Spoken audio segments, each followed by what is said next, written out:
Hey there folks. In this short video, what we're going to be looking at is how to move content from one project into another. So how to move actors, static meshes, materials, things that we might need from one project into another. So you can see here, I've got this Synty Hearse and I want to move this into a different project that I'm doing. I'm making some other things, and this only comes when you download it from Synty. It only comes with the actual folder here for the Polygon Hearse. Now, I could go into my file structure and I could say, okay, well, here's this sk_vehicle hearse. Let's just move that .uasset file over. But what we need to remember is that every single one of these Unreal assets actually has a whole bunch of dependencies on it. So this skeletal mesh here, this actual car, this hearse, it also has a skeleton asset that it's using. It has materials that are assigned to it, and those materials you can see here are also using these textures, and there's a whole bunch of materials that are on there. So you can look over here in the details. There's loads of things attached. If we were to move only one part of this, then anything else that it requires, if that doesn't go with it too, that's going to cause us some problems. So what we need to do is we need to go over here into our content folder, find the folder that we want to move over, and I'm going to right click that and find an option here called Migrate. So I click on that, and you can see here it gives me a whole structure of all the things that I might want to use. So here, Polygon Hearse, this is everything that's inside of there. But it also tells me, if I want to move that, it's going to include all of these assets within. We can even go down, if we want to, for example, go and find this hearse, I could do it on an individual asset. So I could go to Asset Actions, and I could just go with Migrate there. And you can see here, if I want to take that hearse, so you can see it's the skeletal one, the SK here that we've just clicked on. We've also got the skeleton, the physics assets, the materials, and the textures.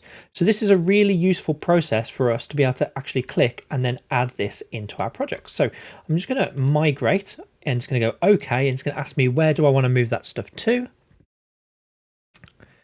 And if I go through and just choose a different folder, so I'm just moving this to a different folder now.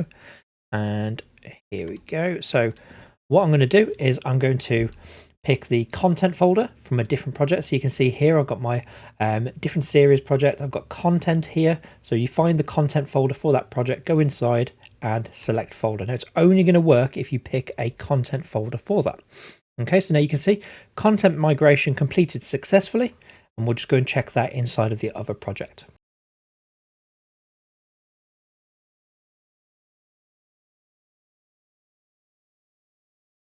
So here we are in my other project, and what you can see now is I've got this Polygon Hearse, and if I open that up, everything has been ported over.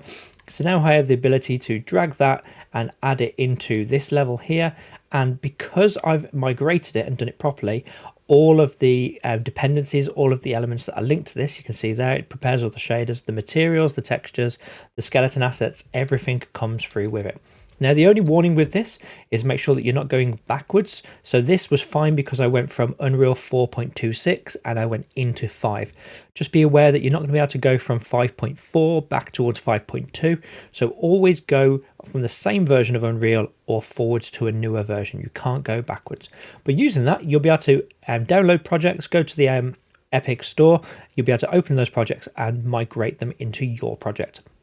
And if you just look here, I am in Unreal 5. If I right click on one of those, the same options are still here. Asset Actions, Migrate. And if I go to the Polygon Hearse folder and Migrate. So that's going to be valid whether you're using Unreal Engine 4 or Unreal Engine 5. Thanks for watching, folks. If you enjoyed this video, then please consider subscribing to access more of my Unreal Engine content.